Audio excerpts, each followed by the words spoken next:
días a todos. De parte de la Sociedad Española de Beneficencia de Puebla, les damos la más cordial bienvenida a todos nuestros colaboradores que el día de hoy nos acompañan de manera presencial en este auditorio. De igual manera, agradecemos la presencia de nuestros invitados de la carrera de Medicina de las Universidades Convenio y al público en general que nos sigue por medio de la transmisión en vivo en nuestra página oficial de Facebook. El día de hoy, a través de la Jefatura de Enseñanza e Investigación del hospital, nuestro especialista invitado, el doctor Rodolfo Emanuel Albrecht Junghans, abordará el tema en la ponencia titulada Valoración Integral del Paciente Geriátrico. Me permito presentar al doctor Rodolfo Emanuel Albrecht. El doctor es médico cirujano egresado de la Universidad La Salle, cuenta con una maestría en ciencias con la especialidad en geriatría del Instituto Politécnico Nacional. Estudió los diplomados en logoterapia y sentido de vida, en tanatología y en competencias docentes. Está certificado desde 1989 por el Consejo Mexicano de Geriatría.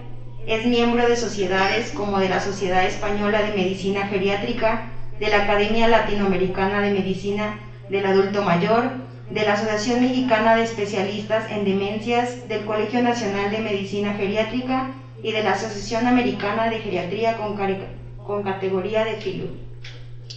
Ex profesor de pregrado de la asignatura de Geriatría de la Benemérita Universidad Autónoma de Puebla, así como de la Universidad Popular Autónoma del Estado de Puebla y de la Universidad de las Américas Puebla. Exdecano de posgrado de Ciencias de la Salud de la UPAE. Actualmente médico del Hospital Ángeles. Recibamos con un fuerte aplauso al doctor Albrecht. Muchas gracias.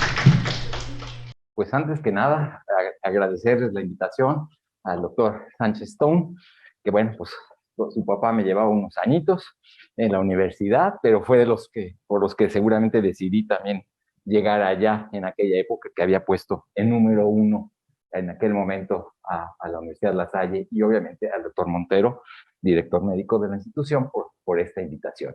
Y de hecho podría yo decir que pues cuando llegué a Puebla toqué piedra y toqué puertas, y esta fue la primera institución que tuvo un geriatra hecho y derecho en Puebla. Así es que agradezco esa pues deferencia en su momento. El día de hoy, bueno, se supone que de aquí a las 11 de la mañana, pues a hablar sobre esto de valoración integral del paciente geriátrico. Y a lo mejor todos dirían que pues esto es, lo habíamos probado hace ratito, pero ahí está. Podríamos decir que en realidad lo que yo les quiero transmitir es que, como uno de los hermanos Mayo, de la Clínica Mayo, las más famosas del mundo, para mi modo de ver, que la ciencia médica apunta a la verdad y nada más que la verdad. Y es lo que les quiero transmitir el día de hoy. De hecho, esta es mi declaración de intereses. Para esta ponencia no tengo ninguno en realidad. Quiero, como están viendo, hablarles de la diversidad de la persona mayor y algunos datos epidemiológicos, cuáles serían las competencias para aquellos que no son geriatras, las 5M y en un modelo de 4M de atención, mandar la señal de que hay síndromes geriátricos que son importantes que no solo el geriatra los conozca, sino que todo médico que tenga un paciente adulto mayor, sea de la especialidad que sea, o médico general o familiar, como podría ser la fragilidad, la sarcopenia, algo de las demencias, para entonces sí hacer una valoración de la persona mayor, incluyendo, como ven, la valoración geriátrica, con algunas escalas mínimas que no son solo competencia del geriatra. Por ejemplo, como hospital, pues seguramente tenemos pacientes que se internan y muchos de ellos que se operan. ¿Y qué es lo que deberíamos de preguntarle a un paciente que se va a operar? Una cosa que yo llamo MIM, que ahorita explico, y el pronóstico de vida del paciente, que eso también haría cómo seguir con él en su plan terapéutico. Algunos mensajes y obviamente la sesión de preguntas y respuestas. Yo les podría empezar a preguntar, dado que a veces no me quieren preguntar al final, ¿cuáles son los dominios a evaluar en cualquier persona mayor? ¿Solo le voy a evaluar el estado físico o médico al paciente que voy a ver en la consulta o en el hospital? ¿O tengo también que evaluarle en la esfera psicológica, la esfera social y algunas otras cosas como voy a a mencionar más adelante. ¿Conoce alguno de ustedes este concepto de las 5M o las 4M? En realidad, y estoy viendo las caras de algunos de los que están presentes y agradezco a los que nos sigan por las redes sociales o en Zoom, ¿debemos de evaluar a un paciente mayor o una persona mayor como tal o realmente como hacemos cualquier otro? ¿Resolvemos la urgencia y ahí nos vemos? ¿O elaboramos un plan terapéutico integral y nos comunicamos entre las diferentes áreas o especialidades, que eso sería lo importante hacer para tener un buen resultado? Y posiblemente, y al rato les diré por qué es lo más importante, ¿saben realmente lo que su paciente quiere? ¿Le preguntan lo que el paciente quiere? ¿O realmente tratan, según sus competencias o las prioridades que ustedes detectan a este paciente? Podría yo decirles que pues, el INEGI, los datos, pues nos están diciendo esta pirámide poblacional, que la pirámide de Busdorfer, pues ya no es una pirámide poblacional, ya es este obús, que de hecho ya pacientes mayores de 60 años en nuestro México son mayores que los niños menos de 5 años, como antes estaba pasando realmente, y nos está diciendo los datos del INEGI que ya son más de 15 millones de personas arriba de 60 años. Es decir, que 1 de cada 10 habitantes en nuestra República Mexicana ya es adulto mayor. Y antes decíamos que si teníamos menos del 5% en los años 70, pues era una población joven. Entre 5 y 10 años, una población con tendencia al envejecimiento. Pero toda población que tenga más del 10% es una población envejecida. Claro, lo comparo contra España, pues tenemos el 25%, 1 de cada 4 en la calle son adultos mayores. Pero aún así, hay 15 millones. No somos más de 800 geriatras certificados en toda la República. Así es que si dividimos 15 millones entre 800, que no voy a hacer ahorita el cálculo, no nos alcanzaría para ver a todos estos pacientes. Todos tenemos que ver a la persona mayor. Y no todos están enfermos. Realmente, solo los dependientes son un 5%, los que tienen un síndrome geriátrico un 20%, la cuarta parte, que generalmente son las que están acudiendo a nuestras consultas o hospitales, hay un 20% que tiene enfermedades crónicas no transmitibles, hipertensión, diabetes, pero que puede existir hasta más de la mitad, un 55%, que aparentemente están sanos y funcionales. Otro objetivo, no solamente es aparentemente curar a estos pacientes que algunas enfermedades no las vamos a curar, las vamos a mantener, sino mantener en un estado óptimo a la mitad de nuestros adultos mayores, como están viendo.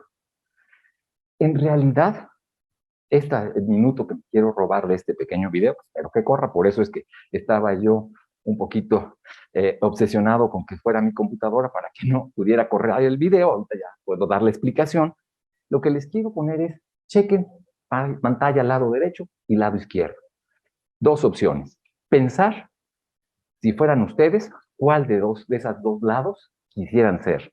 Y lo más importante, ¿qué lado de esa pantalla le quieren ofrecer a cada uno de sus pacientes mayores que estén viendo en consulta? Espero que corran. Y se están dando cuenta, cuando amanece el día, cuando hoy nos despertamos, y hoy me puse los tenis definitivamente para hacer ejercicio, también pude haber estado en el otro lado de la balanza y haberme puesto, por ejemplo, esas pantuflas, o estar sentado al lado de una cama, o que me estén trasladando en el hospital para ir al laboratorio con el doctor Sánchez, que está entrando ahorita, le deseo muy buen día, o, por ejemplo, tomarme las medicinas, o que me den las medicinas como estamos viendo, o estar en familia gozando a cada uno de los miembros. Y como ahorita con el doctor Blanco decíamos, lo importante que es la familia, nuestra pareja, levantarnos y como todavía el día de hoy, porque hoy vine a dar una plática, ya no estoy muy adicto a las corbatas, ponerme una corbata, ponerme un reloj o ponerme un brazalete del hospital o un tubo de oxígeno y al final del día, al final de la vida, ¿cómo me quiero despedir? Con un beso, de a veces hasta de lástima y decir, ay caray, estás en una etapa terminal y esos son los cuidados que le voy a dar. O con un día, mañana nos seguimos viendo porque estamos viendo para nosotros y cada uno de nuestros pacientes. Este es el escenario de la persona mayor que nosotros como médicos podemos incluir para ir o a la derecha o a la izquierda, hacia algo robusto, sano, o algo frágil, terminal, y que no hicimos nada por no saber, no tener las competencias. De hecho, lo vemos, hay distintos modos de envejecer y lo hemos visto, distintos niveles hasta socioeconómicos, culturales, pero aún aquellos que no tengan muchos recursos, claro que pueden envejecer bien o envejecer con vitalidad, que es el término que utilizamos y que creo que ya vieron este término de envejecimiento saludable y exitoso. Pero quisiera yo preguntarles, ¿quiénes de ustedes, a la edad que tengan, me pueden hacer estas flexiones hoy en día todavía? Y estas son personas mayores. Si yo los pusiera a hacer el día de hoy, estoy seguro que más de la mitad no lograríamos tocarnos las puntas de los dedos, si no es con muchísimo esfuerzo o 3 días después tener dolor de espalda seguramente. Entonces, claro que hay diferentes modos de envejecer. Esta persona mayor, como les dije, más de un 50% son sanos, pero hay otro lado que está enfermo. Pero además, cada uno de estos sanos o enfermos, podemos estar solos. Perdimos a nuestra pareja y si fuimos hombres, pues cuidado porque obviamente dentro de los siguientes 2 años tenemos un 50% de probabilidades de morir por el solo hecho de haber perdido a la pareja o haber tenido familia o tener o no tener recursos. Y les podría yo decir, al final de cuentas, todo esto no importa. ¿Estamos felices o no estamos felices? ¿O somos independientes o somos dependientes? Y además, si estamos enfermos, si tenemos una enfermedad aguda, una crónica que se pueda agudizar, varias enfermedades crónicas o de esas enfermedades no solo físicas, sino mentales, como podrían ser demencia, depresión, ansiedad, angustia, etcétera, que también afectan y que entonces, como estamos viendo, en esta parte azul, claro, pues sano, a lo mejor con familia, con recursos, y independiente, autónomo y feliz, pues tal vez sería el envejecimiento saludable y activo. Pero en realidad, esta persona que está enferma, pues en realidad puede tener también un proceso terminal o no, y merece que la valoremos adecuadamente. O el sano, y nos puede llegar o a la consulta, o a urgencias, o al hospital. Y en cada una de esas áreas tendríamos que saber distinguir todo el bagaje que trae atrás. Cuando me dicen, ¿por qué es tan diferente el adulto mayor? Porque pues a lo mejor un recién nacido llora porque o le falta comida o hay que cambiar el pañal o está incómodo y tiene 5 o 10 posibilidades. El adulto mayor, como les acabo de mostrar, es un rompecabezas realmente con demasiados antecedentes. El tratarlo como a un niño sería un error. Cuando tengo muy poco tiempo, en realidad, les digo que las competencias para alguien que no sabe mucho de geriatría son 5. Los dedos que caben en nuestra mano. El más pequeño, la multicomplejidad, es decir, la comorbilidad que está teniendo nuestro paciente. Cuando somos jóvenes, nos enfermamos de la garganta, o hace ratito decíamos, bueno, nos dio COVID, pero no teníamos nada atrás y salimos adelante. Pero el adulto mayor puede tener diabetes, hipertensión, enfermedad articular degenerativa por los medicamentos o no, gastritis, en fin, síndrome de intestino irritable, qué sé yo, además de las psiquiátricas, obviamente. Segundo, los medicamentos. El dedo de en medio, el mejor signo vital. A mí no me preocupa la presión, a mí no me preocupa la temperatura, a mí no me preocupa la saturación de oxígeno. Me preocupa si entra caminando, con movilidad o sin movilidad. Si está en cama, ese paciente, aguas, está delicado. Pero si el paciente entra caminando al hospital, a urgencias, se baja del coche, se puede levantar de la silla, de la sala de espera. Por eso es importante a veces salir, recibir al paciente y ver cómo camina, cómo se levanta, en cuántos segundos se levanta. Esa movilidad es el mejor signo vital. El dedo índice, que es de los más importantes, salvo el pulgar, la mente. De todo, importante la mente. Y el más importante, nuestro dedo pulgar. Lo que es más importante a la persona mayor. Hace ratito había hecho pues una analogía del MIM para que no se les olvide el que me importa mucho. Eso es lo que cada uno de nosotros tendríamos que saber de nuestro paciente. ¿Qué le importa a cada uno de sus pacientes? Y en realidad, entonces, pues podríamos hacer algo bueno. De hecho, los médicos pues nos enseñaron, por lo menos a los alópatas, nos enseñaron a que tenemos que dar un medicamento saliendo de la consulta. Pero muchas veces esa cascada farmacológica de dar una simple vitamina puede desencadenar, si le tiene hierro, en una gastritis, una anemia, le tengo que dar otra vez más hierro, entre comillas, pero le provoco más gastritis, le doy un antiácido, de los antiguitos y le doy o lo laxo o le doy diarrea o entonces le doy un antidiarreico, lo desequilibro, todo por haberle dado un simple medicamento. Cuidado con la polifarmacia, con los efectos adversos y la carga también hasta económica de los medicamentos y algo que en geriatría cada vez está tomando más auge, de prescribir. Ningún medicamento es de por vida. Antes, a la antigua, decíamos que no deje de tomar este medicamento, es de por vida. No hay nada de por vida, ni la vida misma, obviamente. Entonces, es muy importante tener esto. Y esto, pues ya tiene unos 5 años que tenemos este modelo de las 5M. Muy fácil de recordar para poder evaluar a un adulto mayor.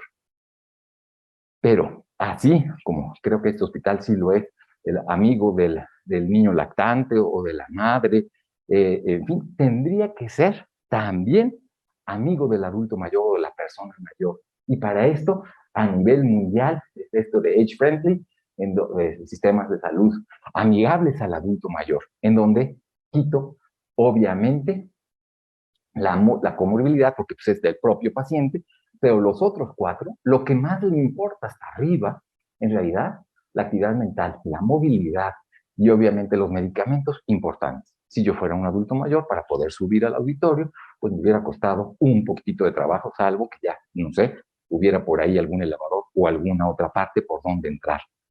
Eso es ambiente amigable, que pueda yo entrar a cualquier lado como adulto mayor, con puertas adecuadas, con espacios adecuados, etcétera. Si logramos esto, entonces ya tendremos un ambiente preparado para poder atender a un adulto mayor. ¿Por qué es importante estos síndromes, por ejemplo, el de la fragilidad? Y les pongo la patofisiología, pero muy somera en realidad, que no es el tema del día de hoy. Sabemos que la epigenética o estos mecanismos en donde el ambiente, junto con los factores genéticos que traigo, hay obviamente gerontogenes que nos hacen vivir más y que a lo mejor resistimos un poquito más, pero que se acumulan los daños celulares o moleculares y esto reduce la reserva fisiológica de cada uno de nosotros. Y si son órganos importantes, como están aquí mencionados, y además no hacemos, lo hacemos en forma negativa, no actividad física y no cuidar nuestra dieta, entonces la dieta y ejercicio pueden ser favorables o restrictivos dependiendo si lo estoy haciendo bien o mal, pues podemos llegar a esa fragilidad que ahorita la veo, porque hay un evento estresor. El paciente iba muy bien, pero ¿qué pasa?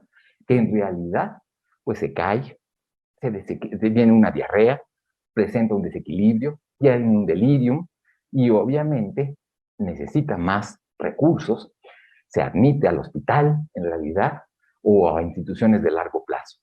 Tendríamos que revertir todo esto, sobre todo, pues lo genético por el momento no, pero obviamente viene la terapia genómica, seguramente a alguna década y algunos de los que veo posiblemente pues tendrán acceso a la misma, podemos corregir esto. De hecho, les ha pasado en la consulta, ven a un adulto mayor, esa es una arequino, obviamente una caricatura, que 1 de cada 5 adultos mayores en realidad pueden tener arriba de 60 años, pueden tener esta fragilidad manifiesta. Y es cierto, lo revisamos, le tomamos los signos vitales, le pedimos los exámenes de laboratorio y imageología y lo que quiera, y hasta tal vez lo felicitamos. Pero cuando lo felicitamos, vemos que en realidad su reserva era muy frágil y cualquier cosa que le toque al hospital, pues ahí fue el último escalón y de hecho a veces es cierto, esta fragilidad en el adulto mayor, si no sabemos hacer bien las cosas, va como en escalera y no logramos regresar al estadio previo al que estábamos. La fragilidad está muy fácil. La doctora Linda Fried hace más de 20 años decía que si perdíamos peso, si la velocidad de la marcha era más disminuida y menos de prácticamente 1 metro por segundo, la velocidad, algunos dicen que tendría que ser 0.8, pero en realidad entre 0.8 y 1 metro por segundo tendríamos que recorrerlo. También muy rápido, también tenemos problemas de caer. La forma de la marcha, o sea, se ha visto que también la forma de marcha puede predecir hasta la demencia, por ejemplo, o que no podemos hacer caminar y además, o platicar, por eso no estoy caminando y no me muevo, me dijeron que no me moviera, pero no podría yo platicar y moverme con ritmo, y hay bandas que pueden medir este dual task, esa doble tarea, y ver que hay problema, o la fuerza de prensión. ¿Cuántos de nosotros hacemos ejercicio, pero no hacemos el ejercicio de resistencia que tendríamos que combinar con el aeróbico con la actividad física, que obviamente a veces ya no podemos subir 10 escalones los de ahorita, por ejemplo, o que nos sentimos que estamos extenuados y que en realidad necesitamos un descanso como tal. Más de 3, esta era la versión inglesa, la versión americana, un amigo mío, Oscar, en la Ibero, pues lo ha hecho en realidad esta versión mexicana, muy fácil, que es lo mismo, 1 o 2 puntos, pues es prefrágil, o sea, aguas, no es normal, tendríamos que no tener nada de esto, de la fatiga, de la resistencia, pero también enfermedades, como están viendo aquí la lista larga, ¿sí? Y obviamente la pérdida de peso, como está visto. Y esta escala, facilísima de hacer, en segundos, realmente está validada para saber si la persona mayor que tengo enfrente es o no una persona frágil. Y de hecho, cuando pensamos que es frágil, existe, obviamente, pensamos en esta fragilidad física, que es este dominio en realidad, pero que dentro de esta fragilidad también se encuentra la baja masa muscular, que ahorita vamos a ver, o sarcopenia, y de hecho también hay un término hoy en día que asocia la osteoporosis con la sarcopenia, que se llamaría osteosarcopenia, y que es también muy importante. Pero que posiblemente tendríamos que hablar que además de la fragilidad física, hubiera una fragilidad de un dominio no físico, como diríamos un paciente que tiene demencia, o que tiene una depresión, o que tiene un Parkinson, y que, pues obviamente, a la larga, se sumará fragilidad no física con la física como tal. De hecho, algunos de ustedes a lo mejor están en una etapa adulta en donde tal vez mantengan muscular, pero si no la mantenemos y minimizamos su pérdida de esa masa muscular y nos vamos a una pérdida muscular alta, este rango nos va a hacer o que tengamos fragilidad o discapacidad. Por eso es que en realidad, como adultos o personas mayores, tendríamos que favorecer el mantener nuestra masa muscular. De esto depende, y lo hemos visto con el COVID, cómo aquellos que tenían una buena masa muscular, que tenían una buena comorbilidad y todos estos factores, pues les pegó menos que aquellos que, por desgracia, tenían todos estos factores negativos. De hecho, los conceptos en realidad perdón, sabía yo que me iba a pasar esto. En realidad, la baja masa muscular es presarcopenia. Los criterios de Alfonso Kluchentov, que está en la fotografía anterior, un español que ha pregonado en un grupo de consenso internacional, que si tengo baja masa muscular, con baja fuerza muscular o el rendimiento físico, el caminar adecuadamente, es sarcopenia, cualquiera de esos dos, pero que si tengo los tres, tengo una sarcopenia grave. Si yo para caminar camino lento, si ya no tengo ya no tengo masa muscular y mi fuerza está disminuida, cuidado, porque este paciente tiene altas probabilidades de que lo que le haga durante el hospital, si no hago algunos otros ajustes, va a tener un desenlace negativo. Y Alfonso, con el grupo, la anterior era del 2010, esta es del 2018, en donde pues hay que buscar los casos. Si no tengo un dinamómetro, como a lo mejor lo tienen los nutriólogas, o a lo mejor no tengo una banda, o no tengo el espacio para poder medir, pues entonces lo puedo hacer con una escala, pero tengo que evaluar que mi paciente no tenga actualmente sarcopenia como tal. Y confirmarla, la puedo confirmar en los hospitales en México y en Puebla, pues no tenemos luego, pues obviamente estas estudios así como de densitometría ósea, pero hasta la resonancia, una resonancia magnética me puede determinar la masa muscular y cómo la he perdido de los 20, 30 años a los 60, 70 años de edad.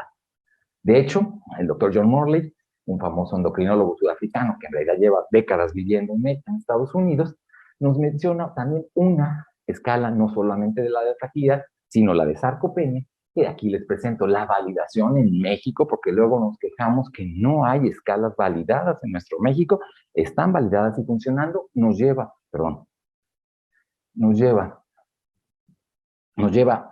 segundos ver esa fuerza, esa asistencia para caminar o no, levantarnos de una silla sin utilizar los antebrazos, en realidad, cómo podemos subir o bajar las escaleras y las caídas y darles el puntaje. Y lo mismo, si tenemos par de puntos, como estábamos viendo en esta Diapositiva anterior, 1 o 3 puntos son individuos sanos, pero más de 4 puntos, nuestro paciente tiene sarcopenia. De hecho, déjenme enseñarles esta gráfica. Si yo a cualquiera de los jóvenes que estoy viendo aquí, estudiantes, los dejo inactivos en un hospital, en una cama, casi en un mes, van a perder medio kilo en cada pierna de masa muscular. Pero si yo pongo 10 días a un adulto sano, pierden 1 kilo. Esto, bueno, es un estudio del doctor Paddon Jones Donald, que es un americano de esos que saben de escenografía, y entonces cuando lo hemos visto como 5 veces, agarra y toma un bistec de 1 kilo de masa muscular y lo enseña para que vean lo que perdimos por estar 10 días sin movimiento. Y si yo opero un paciente y lo primero que le pongo en las indicaciones es reposo absoluto, manténganlo 10 días y es adulto. ¿Qué pasa con un adulto mayor o una persona mayor?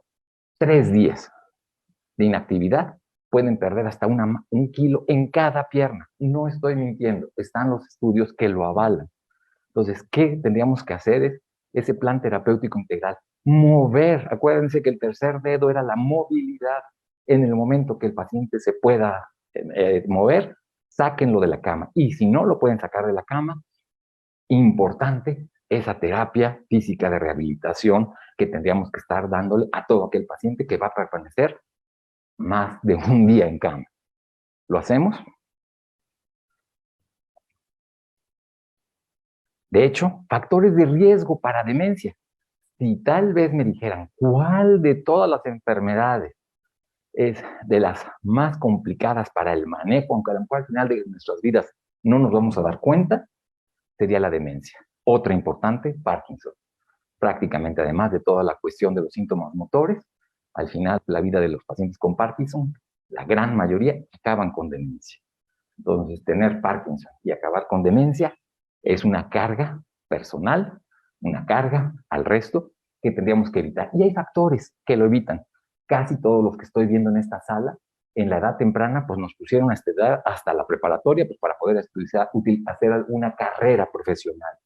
Pero nuestro país todavía tiene, pues algunos dicen que ya 7, 8, depende de las estadísticas, o muy positivas, dicen que hasta la secundaria como promedio, pero todavía en la consulta, un 8 o 10% de mis pacientes actualmente son analfabetas.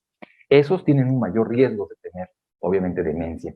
En etapa adulta y en etapa tardía, influyen otros factores, como lo están viendo aquí, como ven por aquí, la pérdida auditiva en etapa mediana de nuestra vida, 30, 60 años, es el factor más importante cuando hacemos en primer contacto pruebas de audición a un adulto mayor.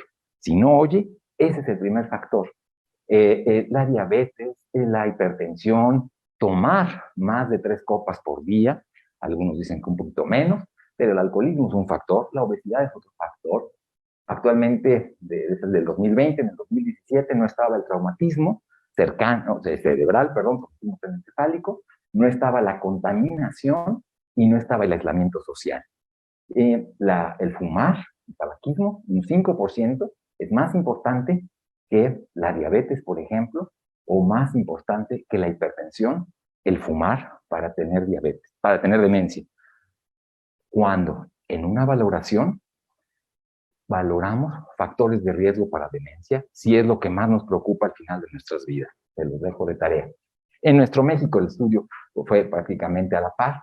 De los 9 factores, la falta de educación es el factor más importante para tener demencia, independientemente de que esté en nivel rural o urbano, que de hecho es cierto, a nivel rural hay, por la falta de educación, más demencia que a nivel urbano. Pero, ¿qué debemos de hacer con la valoración preoperatoria? Pues lo que todos sabemos y nos han dicho hasta el cansancio, esta historia clínica que es muy importante realizar, que muchas veces pues la dejamos en manos y nunca la revisamos, del primer eslabón de la cadena de atención de los profesionales de la salud. El médico responsable tendría que supervisar esta historia clínica. Creemos que es un requisito más para que no nos pongan un demérito en un momento dado, o para cumplir con los lineamientos que dice COFEPRIS. Estamos mal en realidad. Tendríamos que hacerla directa o con un informante en realidad. Es cierto, exámenes de laboratorio, podríamos discutir cuáles sí, cuáles no. No hay guías en realidad, pero eso depende de cada padecimiento en lo general.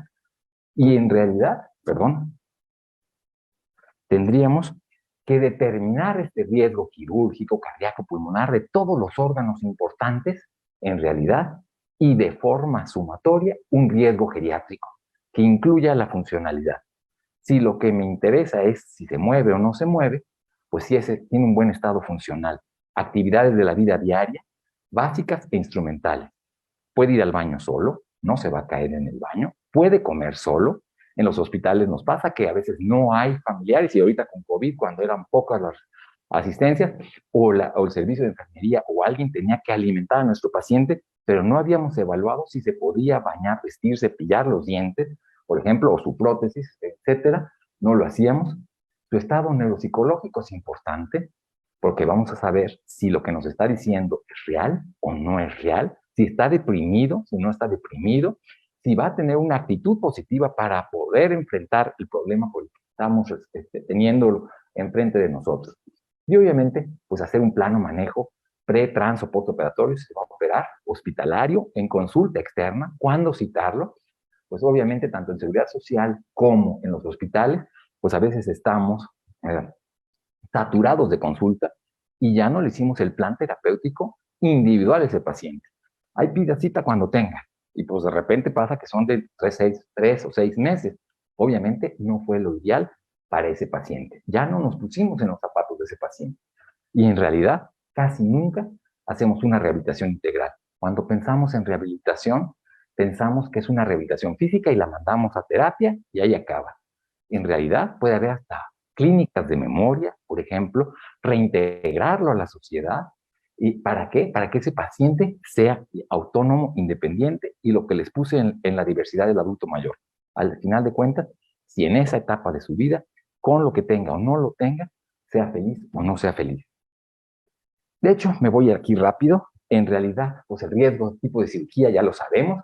A mayor cirugía, pues es obviamente un riesgo muy alto cuando vemos que eso es una cirugía vascular mayor o una cirugía periférica, pero también vascular, riesgo cardíaco del 1 al 5% intermedio, cuando es algo abdominal, pero por ejemplo riesgo cardíaco menor al 1%, pues es alguna cuestión dental, endocrina, del ojo, reconstructiva, obviamente depende de las reconstructivas hoy en día, porque bueno, también ha habido problemas, pero tendríamos que saber qué pronóstico para estar pendientes del corazón. Obviamente el índice cardíaco de Goldman, no en este momento no veo algún cardiólogo, no lo reconozco por los cubrebocas, pero en caso dado, ellos nos dirían, obviamente en esta del 1 al 4, cuál sería el índice cardíaco de Goldman y que lo entendamos, porque a veces nos dicen índice cardíaco 1, 2, 3 o 4 y no sabemos qué es a lo que se está refiriendo y en realidad, por ejemplo, pues ya tengo 5 puntos, así es que prácticamente un adulto mayor de arriba de 70 años ya no tiene un Goldman 1, tiene un Goldman 2 ya de salida nada más por el solo hecho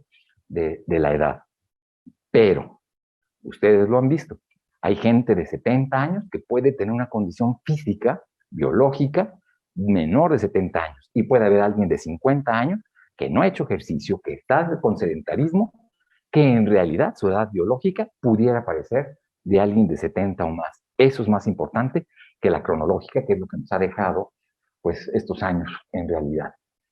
El ASA, pues obviamente ese riesgo anestésico del 1 al 5, también muy fácil, pero también recalcarle que prácticamente quedamos que el 50% de nuestros pacientes posiblemente estén sanos, pero los que llegan al hospital, ya de adultos mayores, están en un riesgo 2 porque tienen alguna enfermedad sistémica leve y en realidad casi todos tienen una enfermedad sistémica severa. Pues ya tienen un riesgo 3, lo cual habla de que seguramente puedo tener complicaciones y ustedes lo saben. Una tercera parte de los pacientes adultos mayores presentan delirium intrahospitalario o durante su estancia o postoperatorio en realidad. Y no sabemos reconocerlo porque a veces es una apatía o hipoactividad. Pues el viejito ya está más lento en realidad, lo cual totalmente falso. Tenemos que valorar todos y cada uno de nosotros sin tener o no tener una especialidad médica, o aún una profesionales de la salud que no sean los médicos, al adulto mayor. De hecho, pues por aquí les presento, hace 2 años me invitaron en un libro español, los Pedro Alvizana, a participar, y vimos ese componente biológico, médico-físico, los medicamentos, esa historia farmacológica, qué le funciona, qué no le ha funcionado, a qué es alérgico, que muchas veces lo único que hacemos es alérgico o no es alérgico. Pero ¿qué le ha funcionado para el manejo de la depresión? ¿Qué le ha funcionado para el manejo de la hipertensión? Cuando ha tomado algún medicamento para la hipertensión, le causa algún efecto secundario, tos o qué sé yo. Hay algunos medicamentos que le dan gastritis, que no le dan gastritis. Todo eso tendríamos que haber revisado antes de elaborar una receta médica. El componente psicológico, la esfera mental, afectiva, no solamente es ver si tiene demencia o depresión, pueden tener ansiedad, pueden tener apatía. La mitad de los pacientes con demencia tienen apatía y dificilísimo controlarlo. Tu componente social, ¿con quién cuento? Puedo haber hecho la receta médica más brillante del mundo con los mejores medicamentos para ese paciente, pero si el paciente no se los puede administrar, no los puede comprar, no hay alguien que vaya a la farmacia por ellos, aunque tenga el dinero, esa receta pues estará enmarcada, pero no nos va a funcionar de nada. Y ya que dije funcionar, pues la funcionalidad, lo que había yo dicho, la movilidad, pero sin menospreciar todo, incluyendo la geroprofilaxis, que pues ahí soy otro amante de la geroprofilaxis, de la medicina preventiva. Ejemplo, pues las vacunas. La segunda etapa de la vida en donde son más importantes las vacunas, además de la infancia, es el adulto mayor o la persona mayor.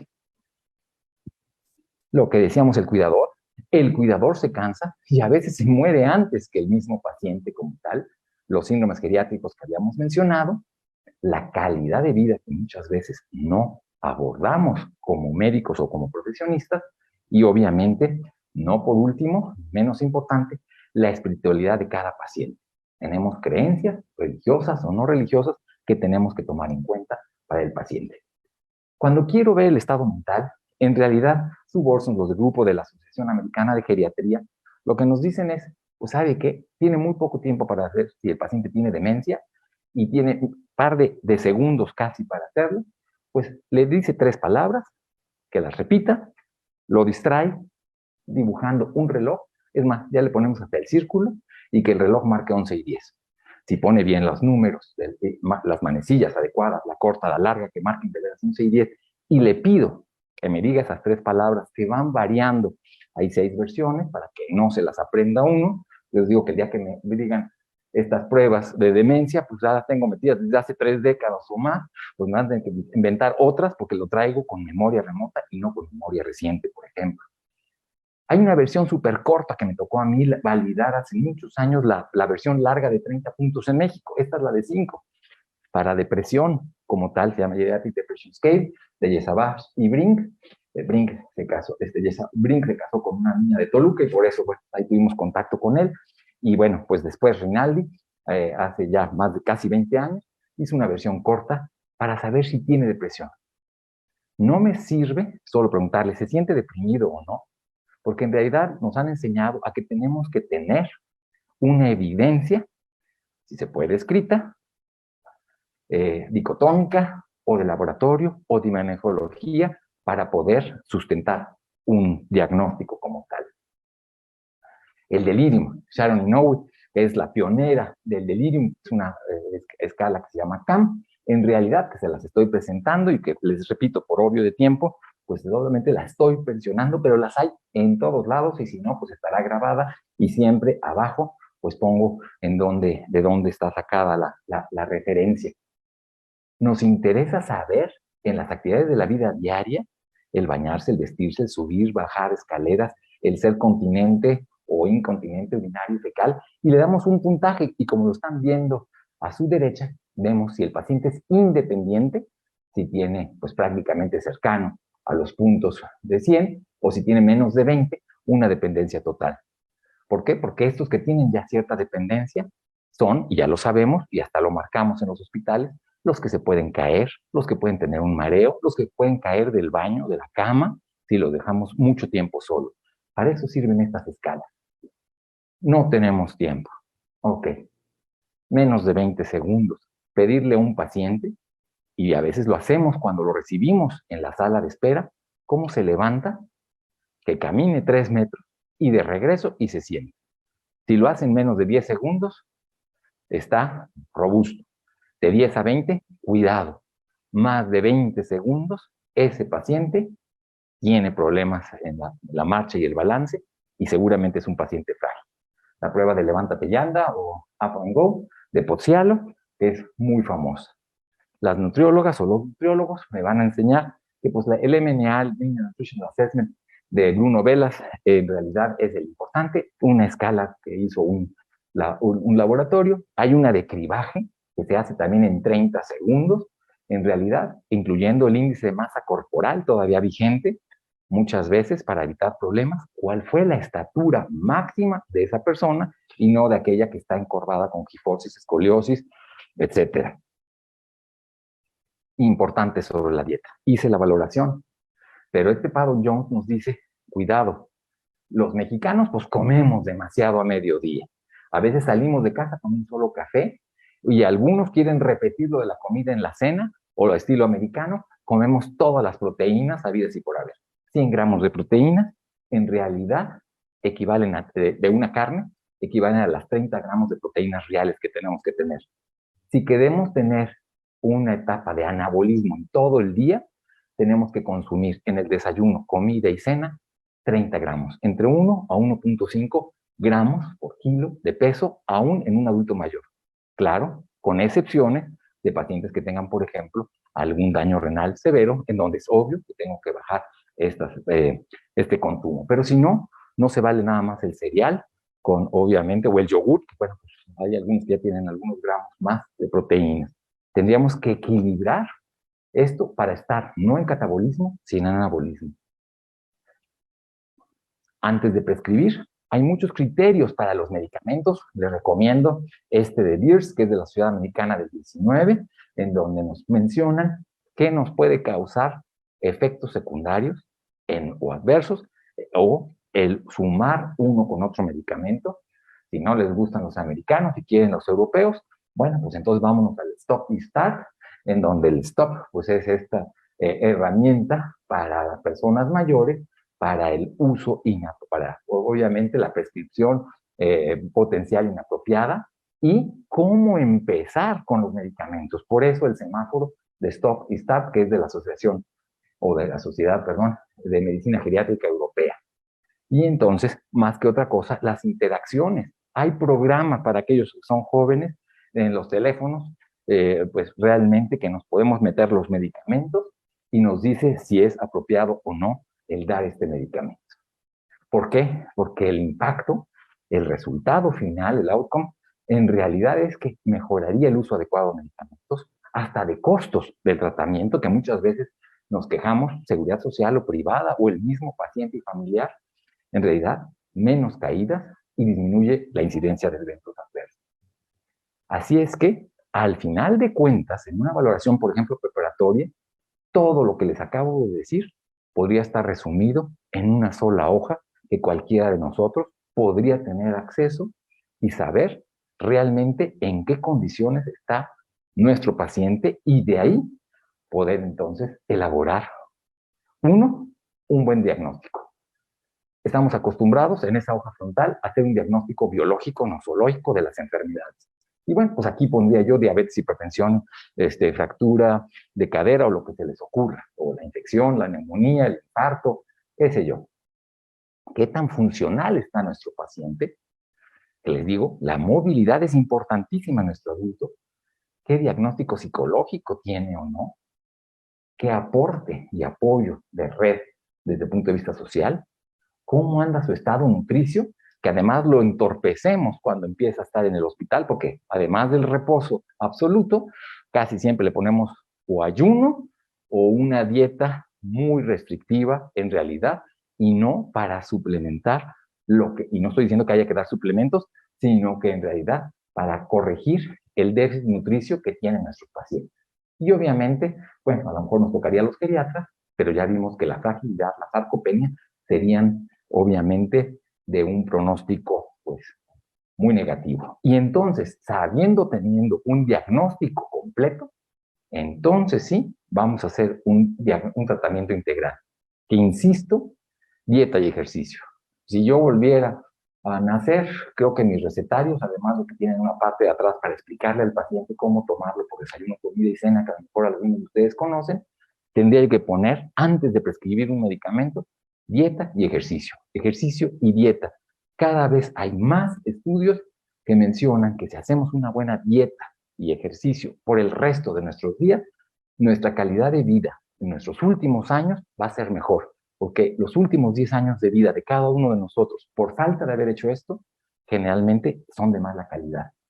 La evidencia clínica, déjenme decirles, que a lo mejor dijeron, no, doctor, la prueba de levántate y anda, ok, ya me la aprendí, la hago rápido, doctor. Pero déjenme decirles que en realidad hay estudios que la responsabilidad de alguien que va a ser operado a veces ni siquiera sería del médico tratante, sino del anestesiólogo que decide, ¿lo opero, le doy la anestesia o no le doy la anestesia a este paciente sabiendo todo lo que traigo detrás? Entonces, lo que quiero evidenciar en esta diapositiva es que no solo el geriatra sería técnicamente el tutor de ese paciente, somos todos los tutores de ese paciente y algunas veces, algunas otras especialidades tendrían más responsabilidad definitivamente. Por último, ¿se acuerdan del MIM? Para que no se les olvide, lo que les importa más o mucho al paciente. Esta es una iniciativa que cada año, durante los últimos 5 años, pero la Ciudad Americana en su congreso de este año no nos faltó, en donde tenemos que preguntarle cuál es la funcionalidad que quiere el paciente. Por lo menos pensar adecuadamente. Si pienso adecuadamente, puedo decidir adecuadamente lo que quiero o no quiero, o decirle a mi médico, a mi familia, hasta aquí, o hay que seguir luchando, por ejemplo, o que me pueda yo vestir y bañar solo. El ejemplo clásico es, yo quisiera vivir hasta que yo me pueda ir al baño solito, con todo el respeto, limpiar y salir, regresar a donde estaba yo. En el momento que sea yo una carga, se me va a complicar a mí, a mi familia y al resto de la gente que esté alrededor mío. El que yo pueda disfrutar la calidad de vida, que pueda yo tomar tiempo para poder salir. A veces entre broma y broma decíamos, mientras yo pueda cargar 10 kilos de una maleta y subirla arriba en un avión, pues podré viajar y disfrutar técnicamente si me gustan los viajes, por ejemplo. O el estar conectados uno a otro, aislados, sin tener contacto con nuestra pareja, nuestra familia, nuestros amigos, nuestra sociedad, va a ser complicado. Y entonces lo que más le importa, el MIM, What Matters Most, hay unas cartillas estandarizadas, que esto es lo que significa la WWM-ST, pues en realidad que a veces no podemos pensar y hablar. Los hombres nos cuesta muchas veces decir lo que queremos en la vida, así nos dedicaron a ser proveedores, no estoy diciendo que sea bueno o malo, pues el tener un escrutinio de decir qué es lo que más quiero para poder presentárselos a mi familia, pero también a mis médicos o a mis profesionales de la salud, para que sepan por dónde quiero caminar en realidad. Por último, pronóstico, calidad de vida. No es lo mismo, y ustedes lo han visto, tratar a un adulto mayor o valorar de 60, 70, 80 o 90 años, con sus excepciones. Sabemos que para tener cambios, por ejemplo, en hipertensión, con un tratamiento bastante oportuno, 2, 3 años son suficientes. Pero si quiero mejorar una osteoporosis a los 90 años, necesito 5, 10 años, ¿le voy a dar el tratamiento? ¿O le voy a dar estatinas? ¿O voy a ser muy agresivo en el tratamiento de la diabetes sabiendo que las hipoglucemias son más deleterias a tu organismo y que causan más disfunción cerebral? ¿O me voy a ir un poco más despacio? Y entonces, el medir esa esperanza de vida, ¿sí? O el límite de esa vida de esa persona, dependiendo del punto, si les puse ahí un ejemplo, pues nos podrá decir cuántos años vive. No es lo mismo vivir muchos años más, 1, 2 décadas, o vivir un par de años. Y decepciona. Mexicanos de 60 años, desde el punto de vista biológico, nos están comparando, por ejemplo, con un belga que tenga 82 años. Si ustedes ven, los europeos, 80 años y siguen viajando, subiendo, casándose y no sé cuántas cosas. Y nuestros mexicanos, en general, y me incluyo, 60 años, y andamos con problemas. Esa brecha que tenemos que romperla, porque si no, la esperanza de vida nuestra, de buena, va a ser muy mala. Por lo tanto, el video que les puse, si no los impactó, ir hacia el lado sano o al lado enfermo, el no hacer actividad física es de los factores más importantes. 4 años de calidad me van a quitar. El tener una dieta mala, 3, por eso les dije que dieta y ejercicio son los primeros. Costo de un excesivo estrés, que lo tenemos todos hoy en día, bueno, y el COVID nos puso a 1000, obviamente, pues 2 años. Fumar, 2,5. Tomar en exceso, 2 años. Son 13 años, 13,5. En realidad tiene esto 10 años, esta iniciativa canadiense. En realidad acaba de cumplir este año, 10 años, que tendríamos que modificarla en nosotros y en nuestros pacientes en realidad. Siempre hay que realizar una evaluación en la consulta, en urgencias, preoperatoria, al internamiento de una persona mayor y mucho más si tiene fragilidad o cualquier otro síndrome geriátrico y obviamente pues todos los consentimientos informados que sepa, no tanto por la cuestión legal, sino ese consentimiento de que sepa lo que le estamos haciendo o lo que va a enfrentar en realidad. No es tanto la cuestión legal, que claro que es importante y no la soslayo. Que establezcamos los riesgos y un plan de manejo. A veces vamos bateando, como vienen los problemas, pero no vamos viendo hacia futuro como tal. Trabajar interdisciplinariamente. Nos cuesta mucho. Tenemos que unir fuerzas. Eso es lo que realmente nos está faltando. Y por último, hay que centrarnos siempre en el paciente, sus preferencias, sus decisiones personales, sabiendo cuáles son sus directrices, si tiene o no un tutor, muchas veces, para que entonces hagamos ese tratamiento que hoy está en boga, que esté centrado en el paciente. ¿Por qué? Porque el objetivo final es que cuidemos a cada persona mayor en el lugar adecuado, en el momento idóneo, por el personal de salud correcto y entrenado con el tratamiento a su medida. Si hacemos eso, haremos una buena valoración de esa persona mayor.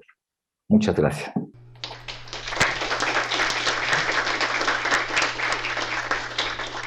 No sé si alguien de aquí de la audiencia tenemos 2, 3 minutillos y si no me van cortando y me van diciendo que tengo que cortar. ¿Alguien, por favor? ¿Quedó muy claro? ¿O los confundí? ¿O hablé muy rápido? Hay leyes naturales. Por ejemplo, ¿qué es la vida? Pues la vida es movimiento. Si una persona se mantiene activa o en movimiento, pues está evitando muchos de los 5 sistemas, ya está 4 ya está tratando de que no caigan pronto, ¿no? Entonces sí es importante la movilidad en la dieta, lógicamente. Quiero felicitarte, excelente ponencia. Y aquí hay muchos jóvenes que se van a enfrentar si tienen una especialidad, pues se van a enfrentar a la gente mayor, ¿no? Entonces es bueno que tu plática. Aunque rehuyan no tratar a un adulto mayor, todos vamos a ver a un adulto mayor. Y si no, nuestros padres, si gracias a Dios existen, o abuelos, o algún familiar cercano. Y más vale tratarlos bien, porque ese es el ejemplo, que si los tratamos bien, así nos tratarán los que sigan abajo, nos casemos o no nos casemos, obviamente. Y lo otro, para que me entiendan lo de la movilidad y no se les olvide. Un paciente hace muchos años me dijo, la cama abraza. En el momento que me dejen en la cama, si no me sacan rápido, voy a tener problemas y ahí me voy a quedar. Y todo lo que quieran. Entonces, definitivamente el moverse es importantísimo y está en medio de las 5 competencias que les quise transmitir el día de hoy. Muchas gracias, doctor Blanco. Yo tengo una pregunta también. A nivel hospitalario, ¿hay alguna capacitación, algún tipo de programa para capacitar al personal para el tratamiento de los pacientes geriátricos? Hablando de personal de enfermería, personal médico, o sea, algo así. Sí hay instituciones. El Instituto Nacional de Geriatría, que lo dirige Luis Miguel Gutiérrez, lleva un año arriba de mí en la universidad y también la especialidad, es el director. Y en esa página hay bastantes cursos para personal, para cuidadores, por ejemplo, y no solamente para los médicos. Y la otra pues, sería establecer un contacto para que se estableciera un curso especial para este profesional paramédico que estaría, pues en realidad, al cuidado. Es más, ahorita me acordé que en un asilo, en el Hospital Español en México, la persona para mí más importante en esos asilos, cuando estuve año y medio en México, en el Hospital Español, era el afanador. Era el que hablaba todo el día con ellos, el que les hacía la limpieza, el que los ayudaba más que yo como doctor y más que una enfermera. Por eso, desde que aprendí eso hace casi, no voy a decir cuántos, pero casi 40 años, en realidad aprendí que todos somos bien importantes y por lo tanto el empezar saludando a un afanador que tiene una tarea importantísima en el cuidado del adulto mayor. Entonces, todos somos importantes y por eso sería muy bueno que obviamente se pudiera hacer un contacto y si no, pues tratamos de hacer un triángulo o enlazarlos para ver qué se puede hacer. Definitivamente sería una labor increíble para transformarse en una institución amigable a la persona mayor, que ese sería uno de los objetivos de esta charla también. Muy amable, gracias por su pregunta, doctor. Muy bien. ¿Listo? Pues bueno, le damos un fuerte abrazo al doctor. Le agradecemos mucho, doctor, le damos un reconocimiento de parte de la Beneficencia Española y agradeciendo su participación, excelente participación. Creo que a todos nos abre mucho el panorama que el adulto mayor no es más que solo andar cuidándolo y esto, sino hay que motivarlo y que podemos aprender mucho de ellos en la vida, ¿no? Y que en realidad yo sé que pues la participación fue porque pues era el mes del adulto mayor, el día del abuelo, el 28, y así como nos quejamos que no hay un solo día de la madre y que no hay un solo día de la mujer, yo también diría y lucho para que todos los días sean para el adulto mayor también. Muchas gracias por la invitación.